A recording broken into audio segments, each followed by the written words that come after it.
The master Prakash classes YouTube channel आप सभी लोगों का स्वागत करता है। उत्तर प्रदेश में जूनियर शिक्षक भर्ती परीक्षा में अब ज़्यादा समय नहीं बचा हुआ है। इस बचे हुए समय में आपको अधिक से अधिक प्रैक्टिस सेट लगाना चाहिए। इसी उद्देश्य से हम लोग यहाँ पर आपके जो अनिवार्य प्रश्न पत्र है फर्स्ट पेपर 50 नंबरों का, उसका प्रैक्टिस सेट लेकर आए हैं। और ये जो प्रैक्टिस सेट है ये एक्सीड पब्लिकेशन की बुक से लिया गया है। तो यदि आप डिटेल में प्रश्नों को पढ़ना चाहते हैं तो इस बुक को आप खरीद सकते हैं। तो चलिए फटाफट हम लोग अपने प्रैक्टिस सेट के प्रश्नों को सॉल्व करते हैं और देखते हैं किसमें कितना है दम। तो इस प्रैक्टिस सेट का भैया जो हमारा पहला प्रश्न है उसमें लिखा गया है विश्व मृदा दिवस कब मनाया जाता है।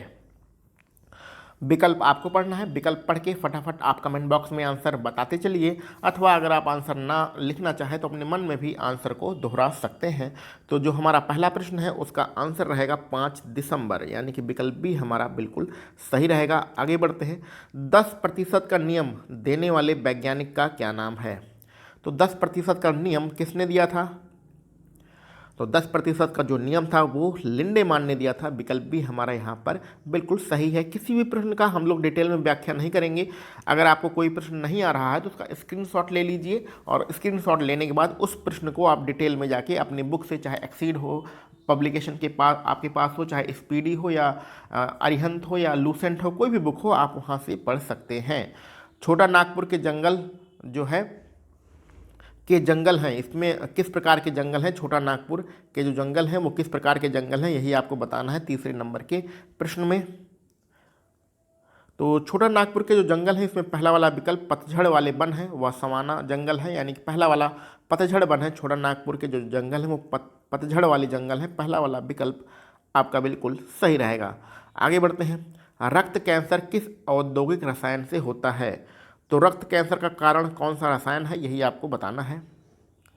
तो दिए गए विकल्पों में आपका बेंजीन यहाँ पर बिल्कुल सही रहेगा। आगे बढ़ते हैं। बकमिंस्टर फुलेरिन ये एक अप्रूव है और ये किसका अप्रूव है, यही आपको बताना है। सॉरी, एक मिनट। हाँ, तो 5वें नंबर में क्या आपका आंसर आना चाहिए, ये भैया कार्बन का प्रूफ है। विकल्प भी आपका बिल्कुल सही रहेगा। 6ठे नंबर चलते हैं। निम्नलिखित में से कौन सा पौधा मांसाहारी पौधा है। तो दिए गए विकल्पों में से मांसाहारी पौधा बीनस फ्लाई ट्रैप है। तो बीनस फ्लाई ट्रैप जो पौधा है वो मांसाहारी पौधा है। विकल्प डी आपका बिल्कुल सही रहेगा। अगले प्रश्न में आपको बताना है कि जो तारों में ऊर्जा होती है उसका क्या कारण होता है। तो बहुत ही आसान प्रश्न है। तारों में ऊर्जा का क्या कारण है। तो यहाँ पर संलयन की क्रिया होती रहती है, हाइड्रोजन का हीलियम में परिवर्तन। विकल्प ए दिए गए विकल्पों के अनुसार आपका बिल्कुल सही रहेगा। ठीक है, आगे बढ़ते हैं। पर्यावरण के जैविक घटक में सम्मिलित हैं। तो दिए गए विकल्पों में पर्यावरण का जैविक घटक कौन सा है। देखने से ही पता चल रहा है कि जो जैविक है वो सिर्फ पौधे हैं। विकल्प सी हमारा बिल्कुल सही है। जीवमंडल आरक्षित परिरक्षण क्षेत्र कौन सा है।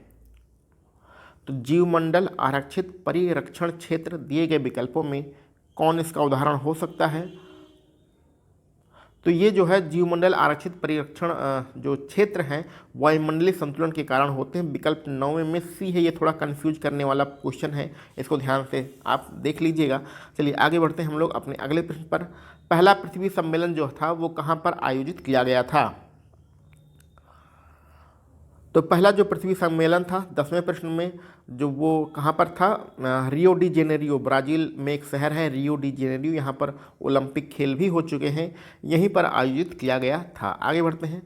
निम्न में से किसे चिपको आंदोलन का नेता माना जाता है। तो चिपको आंदोलन से संबंधित व्यक्ति कौन से हैं दिए गए विकल्पों में। तो यहाँ पर आपका विकल्प सी सुंदरलाल बहुगुणा बिल्कुल सही है। आगे बढ़ते हैं अपने 12 नंबर के प्रश्न पर। वर्ष 2011 की जनगणना के अनुसार साक्षरता की दृष्टि से उत्तराखंड का देश में कौन सा स्थान था। चलिए 2011 की जनगणना में उत्तराखंड साक्षरता के हिसाब से कौन से नंबर पे था। तो ये साक्षरता के हिसाब से 17वें नंबर पे था। पहला वाला विकल्प आपका 12 नंबर प्रश्न के लिए बिल्कुल सही है। अब 13 नंबर में भैया क्या दिया गया है, 13 नंबर में रीजनिंग दिया गया है। रीजनिंग आप कैसे सॉल्व करेंगे। रीजनिंग सॉल्व करने के लिए सबसे पहले इस पीडीएफ को आप डाउनलोड कर लीजिएगा कि ये पीडीएफ कहाँ मिलेगा, ये पीडीएफ टेलीग्राम चैनल पर मिलेगा। तो टेलीग्राम चैनल ज्वाइन करके पीडीएफ को डाउनलोड कर लीजिएगा। रीजनिंग के हम लोग टोटल 20 वीडियो बना चुके हैं। आप लोग सामान्य ज्ञान, का जो प्लेलिस्ट है, सामान्य ज्ञान जूनियर शिक्षक भर्ती की जो प्लेलिस्ट है वहाँ पर जाइएगा, उसको खोलिएगा, उसमें 20 जो है रीजनिंग के लेक्चर हैं। उन 20 लेक्चर को आप देख लीजिएगा। देखने के बाद क्या होगा कि ये जो छोटे छोटे प्रश्न हैं रीजनिंग के, ये सारे आपको सॉल्व हो जाएंगे, इसमें कोई भी दिक्कत की बात नहीं है। ठीक है, तो रीजनिंग के प्रश्नों को हम लोग यहाँ पर छोड़ देते हैं। इसकी आंसर शीट नीचे दी गई है, परेशान होने की कोई ज़रूरत नहीं है। ठीक है, तो आपको इस प्रकार से रीजनिंग के प्रश्न सॉल्व कर सकते हैं। अगर यहाँ पर करना हो तो सीधे आप PDF डाउनलोड करके सॉल्व करने पे जुड़ जाइए, और अगर बाद में सॉल्व करना हो, समझना हो कोई चीज़, तो आप रीजनिंग के जो 20 लेक्चर हैं उसको देख लीजिए। क्लियर। चलिए आगे बढ़ते हैं अपने 19 नंबर के प्रश्न पर। भारत में पंचवर्षीय योजना किस वर्ष में शुरू की गई थी? तो पंचवर्षीय योजना की जो शुरुआत हुई थी वो 51 से हुई थी। विकल्प 19 नंबर में विकल्प सी आपका सही रहेगा। आगे बढ़ते हैं 20 नंबर पर। किस आर्टिकल के तहत भारत के प्रत्येक नागरिक को स्वास्थ्य का अधिकार दिया गया है? तो स्वास्थ्य के बारे में किस आर्टिकल में लिखा है यही आपको बताना है। तो यह आर्टिकल है 21। ठीक है, आगे बढ़ते हैं। प्रथम पंचवर्षीय योजना की अवधि क्या थी? तो जो पहली पंचवर्षीय योजना थी वो 5 साल की होगी, यानी 51 से स्टार्ट होगी और 56 तक चलेगी। आगे बढ़ते हैं। समष्टि अर्थशास्त्र से संबंधित हैं। तो समष्टि अर्थशास्त्र से कौन संबंधित है? तो दिए गए विकल्पों में कौन सा विकल्प आपका सही होगा, जरा ध्यान से देख लीजिए। तो 22 नंबर में हमारा जो पहला वाला विकल्प है, आय का वृत्ताकार प्रवाह, ये हमारा बिल्कुल सही रहेगा। चलिए आगे बढ़ते हैं। भारत में आर्थिक सुधार नीतियाँ किस वर्ष प्रारंभ की गई थीं? तो आर्थिक सुधार की जो नीतियाँ थीं वो कब प्रारंभ की गई थी? सबको पता है, नरसिम्हा राव प्रधानमंत्री थे, 91 हमारा समय था। आगे बढ़ते हैं। संतुलन स्तर स्थिति में क्या होता है, ये आपको बताना है दिए गए विकल्पों में से। 24 नंबर में क्या होना चाहिए? संतुलन स्तर स्थिति में फर्म शून्य लाभ स्थिति में होती है। विकल्प डी आपका यहाँ पर सही रहेगा। ये शून्य लिखा है, फर्म शून्य लाभ स्थिति में होती है। अब चलते हैं, आपका क्या खत्म हो गया भैया, यहाँ पर इकोनॉमिक्स खत्म हो गया है। अब हम लोग हिस्ट्री पे चलते हैं। हड़प्पा संस्कृति की पूर्वी सीमा क्या थी? तो हड़प्पा जो सभ्यता थी उसकी पूर्वी सीमा आपको बताना है, कहाँ तक उसका विस्तार था। तो दिए गए विकल्पों में आपका विकल्प सी आलमगीर बिल्कुल सही रहेगा। जैन धर्म में जो महावीर स्वामी हुए हैं, उन्होंने अपनी जो प्रवचन दिया था वो किस भाषा में दिया था? तो महावीर स्वामी ने अपने जो प्रवचन दिए गए थे, ये दिए गए विकल्पों में यहाँ पर अर्धमागधी भाषा बिल्कुल आपकी सही रहेगी। आगे बढ़ते हैं। किस अभिलेख से हमें पता चलता है कि स्कंदगुप्त ने हुणों को पराजित किया था? तो स्कंदगुप्त ने हुणों को पराजित किया था, ये भीतरी स्तंभ जो शिलालेख है उसमें लिखा गया है। पहला वाला विकल्प आपका यहाँ पर बिल्कुल सही है। तराइन का द्वितीय युद्ध किसके बीच में लड़ा गया था? तो तराइन का जो दूसरा युद्ध था वो मोहम्मद गोरी और पृथ्वीराज चौहान के बीच में लड़ा गया था, जिसमें मोहम्मद गोरी की जीत हुई थी। आगे बढ़ते हैं, अलाउद्दीन खिलजी के बारे में बात करते हैं। अलाउद्दीन खिलजी द्वारा स्थापित बाजार नियंत्रण व्यवस्था या आर्थिक अधिनियमों के पीछे मुख्य उद्देश्य क्या था? तो बाजार नियंत्रण प्रणाली को किसने लागू किया? अलाउद्दीन खिलजी ने लागू किया। इसका क्या उद्देश्य था, यही आपको बताना है। तो 29 नंबर में यहाँ पर आपका विकल्प बी सही रहेगा। सीमित वेतन में अपने सैनिकों को संतुष्ट रखना, दिए गए विकल्पों में सबसे जो उपयुक्त विकल्प है विकल्प बी है। आगे बढ़ते हैं अपने अगले प्रश्न पर। एक मिनट, हाँ। वह कौन सा हिंदू चित्रकार था जिसे जहांगीर द्वारा ईरान के शाह अब्बास प्रथम का चित्र बनाने के लिए भेजा गया था? तो जहांगीर ने किसे भेजा था ईरान? तो यहाँ पर आपका विकल्प सी वाला बिशन दास, आपका विकल्प सी यहाँ पर बिल्कुल सही रहेगा। प्लासी का युद्ध कब लड़ा गया था, ये आपको बताना है 31 नंबर में, और प्लासी का युद्ध है 1757 में, यानी कि विकल्प भी हमारा यहाँ पर सही रहेगा। तिनकठिया के बारे में तो आप जानते ही होंगे, और तिनकठिया के बारे में कौन सा विकल्प सही है यही आपको बताना है, तिनकठिया प्रथा के बारे में। तो तिनकठिया प्रथा ये होती थी कि जो खेती होती थी किसानों की, उसके 3/20 भाग, यानी कि 20 भाग करिए, उसमें से सिर्फ 3 भाग पर नील की खेती करना आवश्यक होता था। ठीक है, तो पहला वाला विकल्प हमारा सही रहेगा। बानर सेना और बंदरी सेना का संबंध किससे है? तो बानर सेना और जो बंदरी सेना है उसका संबंध जो है सविनय अवज्ञा आंदोलन से है, दिया गया विकल्प। बी वाला हमारा सही है। आगे जो हमारे 34 नंबर का प्रश्न है इसमें जोड़ा मिलाना है, तो चलिए हम लोग पहले जोड़ा मिला लेते हैं, बाद में विकल्पों को देखेंगे। तो 34 नंबर का प्रश्न स्टार्ट करते हैं भैया। होम रूल आंदोलन संबंधित कौन है?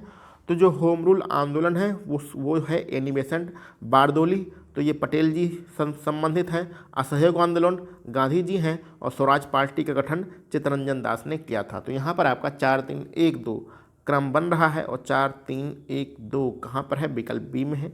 विकल्प बी आपका बिल्कुल सही है। आगे बढ़ते हैं। भारत के छात्रों द्वारा बनाए गए विश्व के सबसे छोटे और हल्के सैटेलाइट जिसे इसरो ने प्रक्षेपित किया था उसका क्या नाम है?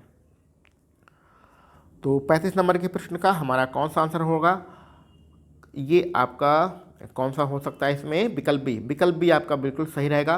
कलाम सेट, कलाम सेट आपका विकल्प बी बिल्कुल सही है। आगे बढ़ते हैं। भारत के रक्षा अनुसंधान और विकास संगठन जिसको डीआरडीओ कहते हैं और रूस के एनपीओ मशीनोस्ट्रोएनियो ने संयुक्त रूप से निर्माण किया है। ये रूस का एजेंसी है, ठीक है। इसने संयुक्त रूप से किस चीज़ का निर्माण किया है? दोनों ने मिलकर।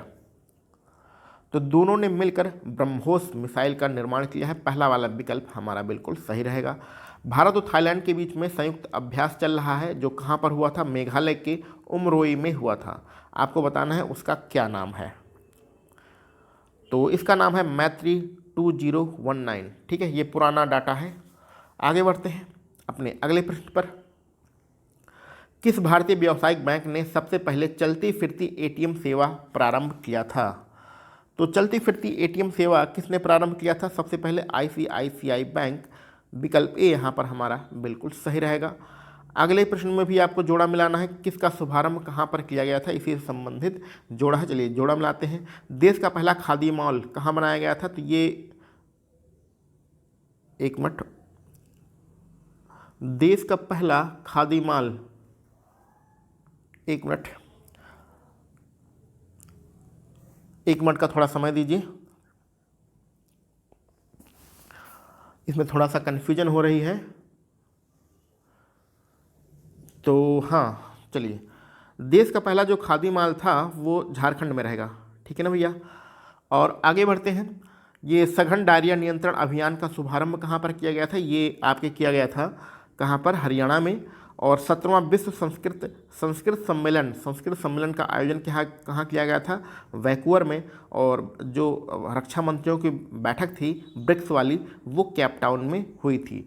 तो हमारा जो क्रम बन रहा है वो 2 3 1 4 का बन रहा है। तो 2 3 1 4 कहाँ पर है? 2 3 1 4 आपके विकल्प ए में है। विकल्प ए हमारा बिल्कुल सही रहेगा। चलिए आगे बढ़ते हैं। मैकमोहन रेखा किन दो देशों को अलग करती है? तो सबको पता है मैकमोहन रेखा भारत और चाइना के बीच में बॉर्डर बनाती है। विकल्प डी यहाँ पर सही रहेगा। पायरिला किस फसल का कीट होता है? तो पायरिला जो कीट होता है वो गन्ने की फसल में होता है। आपका विकल्प डी यहाँ पर सही रहेगा। बुक्सा टाइगर रिजर्व जो क्षेत्र है वो किस राज्य में है? तो बुक्सा कहाँ है भैया? बुक्सा पश्चिमी बंगाल में है। क्लियर। आगे बढ़ते हैं। मृदा कणाकार में क्ले कण का व्यास कितना होता है? क्ले मतलब जो मिट्टी के कण होते हैं उनका व्यास कितना होता है, यही आपको बताना है। तो 43 नंबर में ये आपका विकल्प बी वाला 0.002 मिलीमीटर से कम होता है। विकल्प बी आपका बिल्कुल सही रहेगा। आगे बढ़ते हैं। गुजरात का जो कच्छ जिला है वो किस लिए प्रसिद्ध है, यही आपको बताना है दिए गए विकल्पों में से। तो गुजरात का जो कच्छ जिला है वो पवन ऊर्जा के लिए प्रसिद्ध है। विकल्प बी यहाँ पर हमारा सही रहेगा। भारत एक गणतंत्र है, इसका क्या मतलब होता है? तो इसका मतलब होता है कि भारत में वंशानुगत शासन ना होकर जनता द्वारा चुना गया शासन होता है। विकल्प सी है यहाँ पर हमारा बिल्कुल सही रहेगा। आगे बढ़ते हैं। उपराष्ट्रपति को उसके पद की शपथ कौन दिलाता है? तो उपराष्ट्रपति को उसके पद की शपथ राष्ट्रपति द्वारा दिलाई जाती है। आगे बलवंत राय मेहता के बारे में पढ़ते हैं कि बलवंत राय मेहता समिति की प्रजातांत्रिक विकेंद्रीकरण की सिफारिश के अनुसार क्या किया गया था, यही आपको बताना है। तो सबको पता है ये पंचायती राज व्यवस्था के यहाँ पर प्रश्न हैं। तो ये जिला पंचायत, ब्लॉक पंचायत और ग्राम पर स्तर पर त्रिस्तरीय पंचायती राज व्यवस्था स्थापित करने का सुझाव दिया था। किसने दिया था? बलवंत राय मेहता समिति के द्वारा ऐसा दिया गया था। आगे बढ़ते हैं 48 नंबर पर। भारत के राष्ट्रपति ने जिस एकमात्र मामले में अपने वीटो की शक्ति का प्रयोग किया है वह था। तो भारत के राष्ट्रपति ने जिस अपने वीटो की शक्ति का प्रयोग किया था वो कौन सा मामला था, यही आपको बताना है। और वो है भारतीय डाक संशोधन अधिनियम। भारतीय डाक संशोधन अधिनियम। अब आपको ये बताना है कि इस राष्ट्रपति का क्या नाम था जिसने अपने वीटो पावर का प्रयोग किया था और कब किया था। अगर आपको ये पता है तो कमेंट बॉक्स में इसका आंसर जरूर बताइएगा कि किस राष्ट्रपति ने अपने वीटो पावर का इस्तेमाल करके भारतीय डाक संशोधन अधिनियम को रोका था और कब रोका था और उस समय किसकी सरकार थी। क्लियर। चलिए आगे बढ़ते हैं अपने अगले प्रश्न पर। पर्यावरण जो संरक्षण अधिनियम है वो कब प्रारंभ किया गया था। तो ये भैया 1986 की बात है, 19 नवंबर 1986। विकल्प ए हमारा बिल्कुल सही रहेगा। और बढ़ते हैं आज के अपने आखिरी प्रश्न पर। इसमें मिलाना है आपको भैया जोड़ा। कौन सी झीलें कहाँ पर हैं, इसी का जोड़ा आपको मिलाना है। तो चलिए जोड़ा मिला लेते हैं। सना झील कहाँ पर है, सना झील जाएगा आपका अरुणाचल प्रदेश के पास। हेफलॉन्ग कहाँ जाएगा, हेफलॉन्ग जाएगा असम में। लोनार कहाँ जाएगा, लोनार जाएगा आपका महाराष्ट्र में। और तलवारा जाएगा राजस्थान में। यानी कि कौन सा क्रम बन रहा है, 2 4 1 3 का क्रम बन रहा है। और 2 4 1 3 कहाँ पर है भैया, ये आपका विकल्प सी में है। तो इस प्रकार हम लोगों ने अपने सामान्य ज्ञान के टोटल 50 प्रश्नों को सॉल्व किया है, जिसमें जो रीजनिंग के प्रश्न हैं उसको हम लोगों ने छोड़ दिया है। रीजनिंग के प्रश्न आप लोग सॉल्व कर लीजिएगा।